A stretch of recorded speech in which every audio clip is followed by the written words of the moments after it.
Hey guys, it's Carrie and I'm back with another weekly chat video. I hope you guys have all had an awesome week this week. In this week's chat, I've got some personal stuff to discuss, some stuff that I have seen on YouTube and in blogs. So sit back, relax, maybe get you a snack and enjoy the video. And if you are not already subscribed to my channel, go ahead and click that subscribe button. I would extremely be thrilled if you did and really appreciate it. So let's get started with the chat. So I thought I would start with some of the stuff that I have seen on YouTube this week. That some of it made me laugh, some of it made me go, oh my goodness, and some of it made me just kind of scratch my head in confusion. First thing that made me laugh, if you guys are subscribed to the Saccone Jolies, you would know that they have been on a holiday in Sorrento, Italy. Side note, Sorrento is one of my most favorite places in the entire world. I love Sorrento. And I don't know if it was in a video or on Snapchat. It was one of the two. And I just can't remember right now, but Anna was filming and I think they were in the bathroom. And if you've ever been to Europe, or if you're from Europe or been to Italy, you know a lot of the bathrooms have bidets in them as well as a regular toilet. And so that's not something we generally see in the US. So they're kind of interesting. We just don't. Anyway, I'm getting way too much detail about that. Let's just move on to the story that I was going to tell you. I'm just getting myself in a mess here.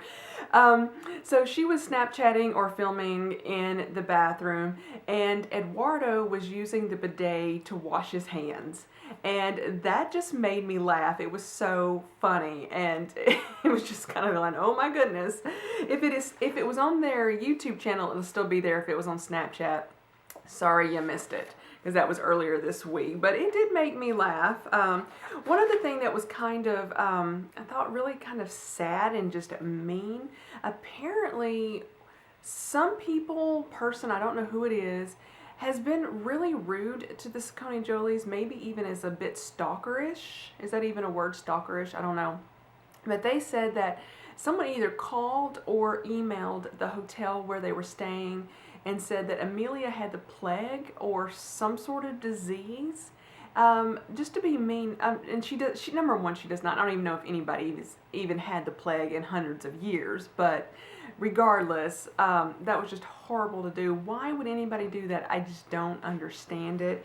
I hope they're able to figure out who has done that, perhaps get the police involved and see what needs to be done to take care of that issue, because it's just horrible for somebody to treat them like that. I just do not understand it. It's like, if you don't like them, don't watch them. Why are you harassing them? I don't understand that. So another video, and I saw part of this on Snapchat, and then she made a video, but it's Tamara, I think that's her name. Her channel is, what is her channel? Yeah, I don't remember. Anyway, I believe she is from the country of Serbia, I think, but she lives in England, and I think she lives in Brighton. I've got a lot of thinks in there. Sorry about that. I'm just not really sure on all the details. A little fuzzy there. But she is like a fashion blogger and YouTuber. She loves fashion. I enjoy watching her channel just to see what haul she's showing. She's addicted to Gucci shoes. She has so many pairs of Gucci shoes. And so she said that she's going to have an extremely busy month for September because of fashion weeks in several different places that she'll be going to. And so she was going to take a holiday or a vacation to Saint-Tropez and just get, relax before Fashion Week starts, all the different shows that she's got to run around to. While they were there, and I think this may have been the first night, someone broke into the house that they were staying in. It was her boyfriend, and then another couple were staying in the house, and she said, I woke up to screaming on a different place, and apparently the other couple woke up, and the guy that was robbing them was in their room, and they woke up and saw this happening. And apparently he was also in the same room that Tamara was in, because she said stuff was stolen that was like right next to the bed. And so she was showing some of the handbags that she brought with her. And this is where I'm going, okay, it's vacation. It's not for work, so you don't necessarily, she is a fashion blogger, I understand that. But since it was vacation and she wasn't working, I don't understand the purposes of bringing so many high-end items. I would not have done this myself, not blaming her, it's her life, she can do what she wants, but she took, I would say, this is a rough estimate, but between $15,000 to $20,000 worth of handbags, and that was just handbags. I don't know what else she brought. And then she had also bought stuff, I guess, in duty free. And anyway, 2 of her handbags, and I totaled it up because I just Googled how much they would cost. So 2 handbags were stolen, and the price total for those handbags was, and this is US dollars, $4,475 for 2 handbags that were stolen. And I'm thinking, number one, glad she's okay, and I think that was her biggest concern, was that everybody was okay. It scared her a lot, obviously, and the other people in the house scared them. And she was like, didn't want to lose anything, but just thankful that that was really all that was missing from her. And then there was a lot of other things stolen as well. And apparently Saint-Tropez is known to have a lot of people break into these villas and houses that people are renting. I mean, I've never been, but my understanding is it's a huge tourist place for people that may be on the higher end of things, for richer people, let's put it that way. And so there's a lot of people that are just breaking into these houses and stealing these items. But I mean, I can't even imagine how scary that was. And even she said that this has not been the most scariest thing in her life. She said, I lived through 2 wars, and other things have happened to her, but just being woken up like that and knowing somebody was in the room with you, I mean, I can't even imagine the fear that would have put into you, just the fear of that. So I really hate that happened, but I'm just still confused why she would have brought so much designer items just on a vacation and it wasn't for work, but just my confusion along those lines.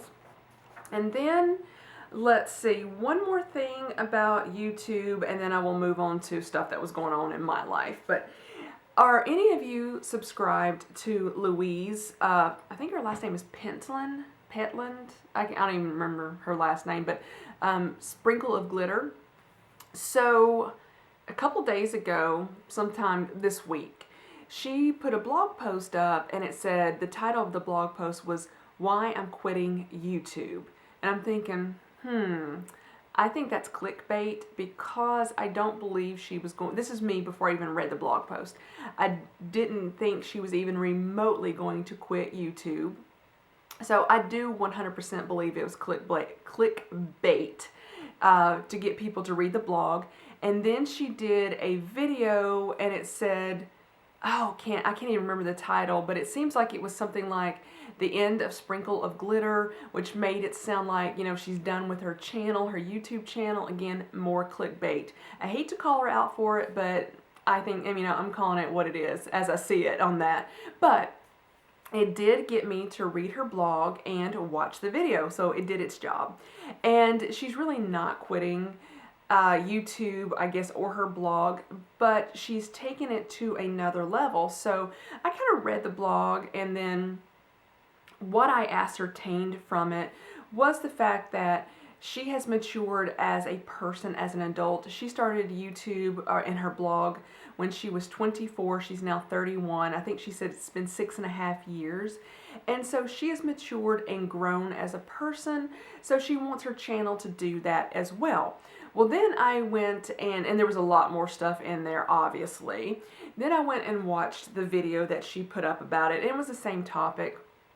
But one thing that really I found, I'm going to say a bit disheartening in a way, was that, this is how I took it. I don't think she actually came out and said this, but she said what people have been seeing, and I'm paraphrasing loosely, but what people have been seeing on her channel is not really her. That is not who she is. Like, her channel was like rated if you're going to put like a movie rating on it, let's say PG and maybe rated G. And she says, I'm not that person. I want to talk about adult topics. I want to use profanity in my channel. And in the video that she did, it was quite a bit, had quite a bit of a lot, I would say, of profanity in that video. And I personally did not appreciate that. Again, it's her channel. She can do what she wants. But I was disheartened in that, number one, was not a huge fan of hers. I didn't dislike her, but I wasn't a big fan either. I was just like, okay, I've seen some of her videos. I've liked some of her videos. I remember she did one a year or so ago that I thought was amazing. She was putting items together, like these little care packages, for lack of a better word, to give to like ladies who were homeless or living in a domestic violence shelter, that it would have like some soap, toothpaste, deodorant, and she was doing it with her daughter. I thought that video was amazing. Number one, that she was teaching her daughter to give and be charitable, and then showing others that she was doing this. I don't think it was for views. I think that she really is that way.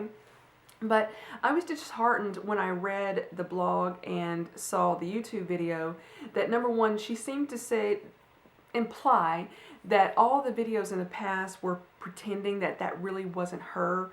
She said, she's like, I've got a dirty mind, and my videos, I want my videos to kind of go that direction. So I didn't know what you guys thought about it, if you even watched it. Just, it is what it is. I can tell you I probably won't be watching a lot of her videos now, and it's her prerogative to change her channel, but based on the video that I saw, I watched it Friday night, I can't say that I will be watching her channel anytime in the future, but again, I wasn't the biggest fan of hers in the first place, and I've only watched a handful of videos. Just my thoughts on the topic. All right, let's move into what has happened in my week this week. This came in the mail. Yes, I've already filmed other videos. I've got another video that I've got to edit and go up, and I am going to do a review. So this is not the original book. This is the corrected copy with the corrected recipes. So I don't need this book. And so I'm planning on just putting this on eBay. I don't know how much I should even list it for. It is currently priced at £16.99 on the back of it.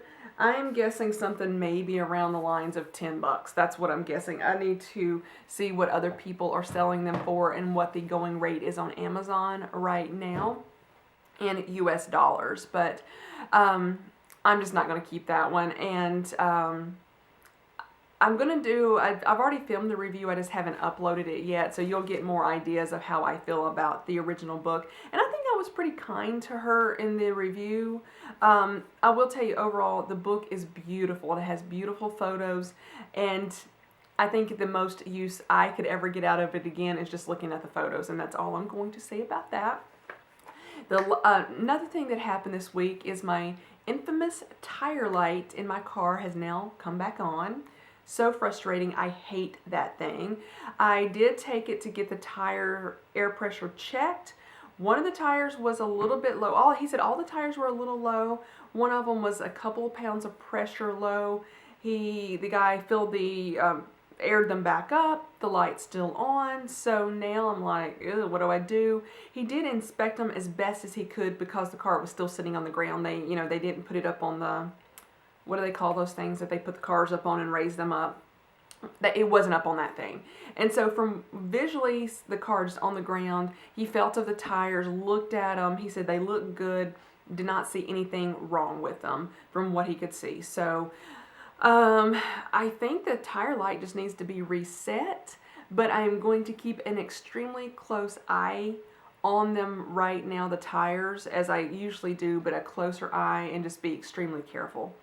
I don't know. The last time this happened, I ended up getting a bulge in the tire a few days, like a few weeks after it came on originally. So the last thing I'm going to chat about, and I promise you this is going to be nothing gross, but this is very personal.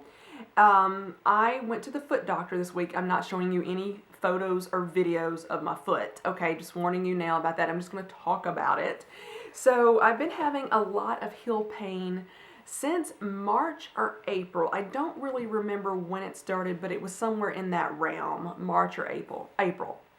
And it started out feeling like I had a bruise on the side of my heel is really where it started.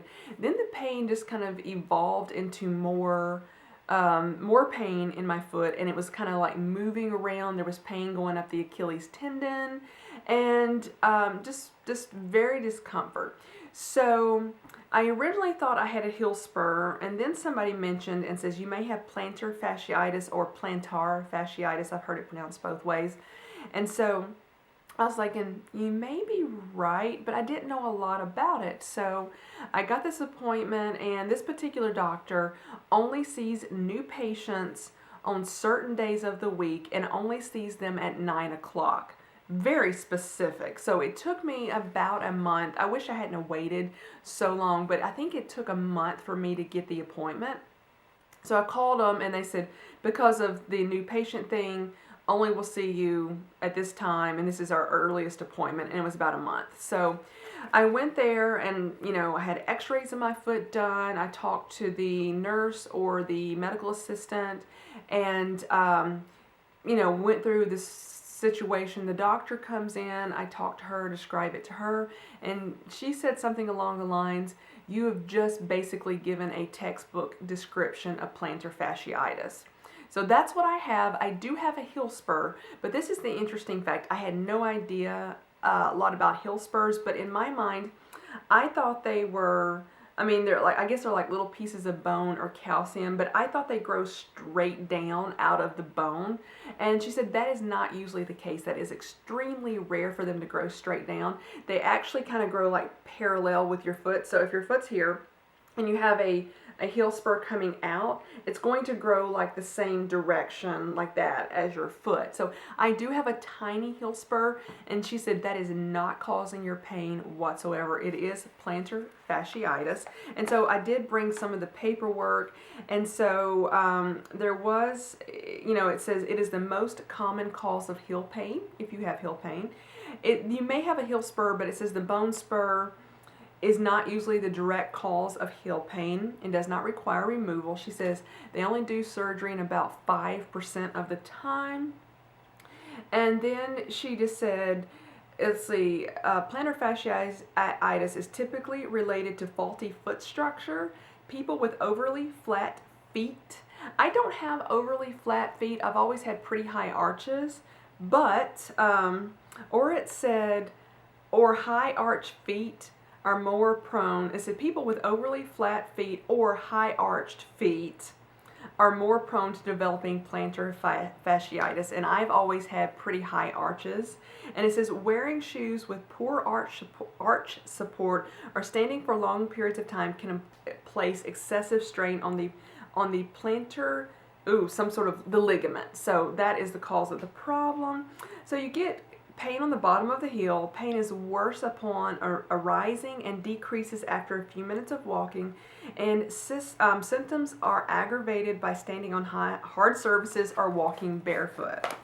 So that is so true. When I got up in the morning or got up out of a chair, it was very, very painful, and typically around my house I would wear flip-flops or socks, but the flip-flops would be just completely flat, so it was not much better than walking barefoot. And I was just also wearing socks, which is basically walking barefoot, just with socks on. So, and I wear a lot of extremely flat shoes most of my week. I usually only wear high heels to church, and that is it. I don't wear heels anywhere else. So, yeah. So, not going to be wearing a lot of flat shoes anymore. So what I'm probably going to end up doing is selling my flats on eBay, or at least attempting to sell some of them. If they don't really sell quickly, I may just end up just donating them and just getting rid of them that way. Some of them are in pretty good shape, so I thought, why not try to get a little bit of money out of the situation.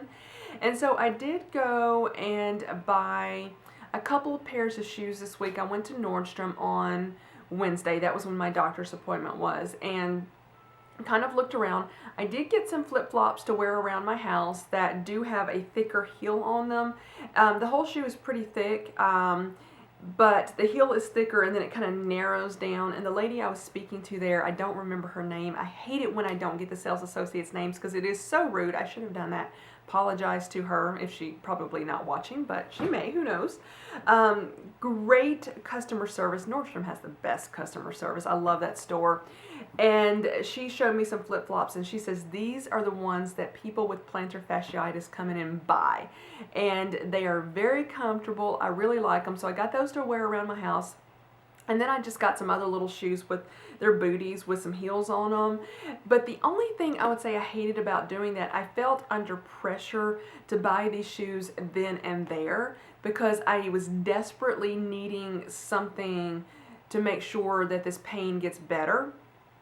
And sorry for saying so many times. I'm trying to get my thoughts organized here.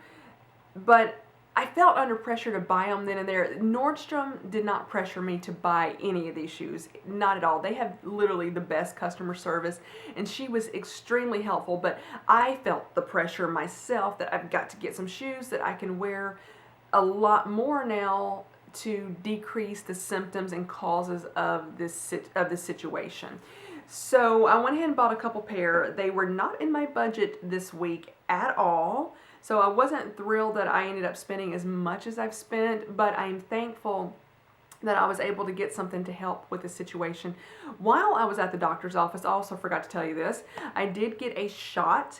It is not a cortisone shot. I did ask her if it was a cortisone shot, and the doctor says we actually don't use cortisone anymore. She named what the shot was. I don't, for the life of me, I cannot remember what she said, but she did say that's kind of what it is known as. So people still say you got a cortisone shot, but whatever they're using now, it's something completely different. It was not even remotely painful. What was a discomfort was this freezing cold spray that she sprayed on my foot before the shot. And I went, oh, that was very uncomfortable and somewhat painful was the spray. And she said it basically is freezing that area just for the short time to do the shot. I felt the tiniest prick when she gave me the shot. It was like no big deal. And so I got the shot, say, roughly at 9:30-ish Wednesday morning. And by 9:30 that night, I was completely pain-free. She also gave me some samples of some anti-inflammatory pills to take. They are not ibuprofen. I told her I had an issue with ibuprofen in the past, high dosage of it. So she gave me something else to try. And if it doesn't cause stomach issues, she will write me a prescription for it. And so far, so good with those pills, just anti-inflammatory. So completely pain-free Wednesday night. And then Thursday was a pretty good day overall. I did walk a little bit on the treadmill, and I'm still using the same tennis shoes that I was using. So I do need to get some more tennis shoes as quickly as possible. And then Friday, I did have a twinge of discomfort. I wouldn't say pain whatsoever, but I still feel like there's a bit of, imagine that you've got a bruise somewhere and it's almost completely healed, but you can still feel it. That's kind of what it feels like now. So I don't know if it's going to continue to get better. She did tell me that if when you get the shot, if you don't feel relief within 24 to 48 hours, you are not going to feel relief whatsoever. Well, I got complete relief in 12 hours. So I don't know that this minor discomfort is going to get any better at this point because it's been well past 48 hours. But I'm going to go back in 3 weeks, and she said I would probably get another shot at that point. But overall, I would say my pain is probably 95% gone, maybe even a higher percentage than that. And there's just a little twinge of something left right there from the, just a little bit. So I am trying to make sure that I do not walk around barefoot and that I've always got some sort of heel on whatever shoe I'm wearing. So that has been my week. I hope you guys have had an awesome week. If you don't mind, please give this video a thumbs up and don't forget to subscribe. Thank you guys so much. I'll talk to you later. Bye, guys. Hey guys, it's Karrie and I'm back with another weekly chat. Okay, let's get that out of my mouth. Don't like it when hairs get stuck right there with my hair. Yuck. Okay, I'm starting this over.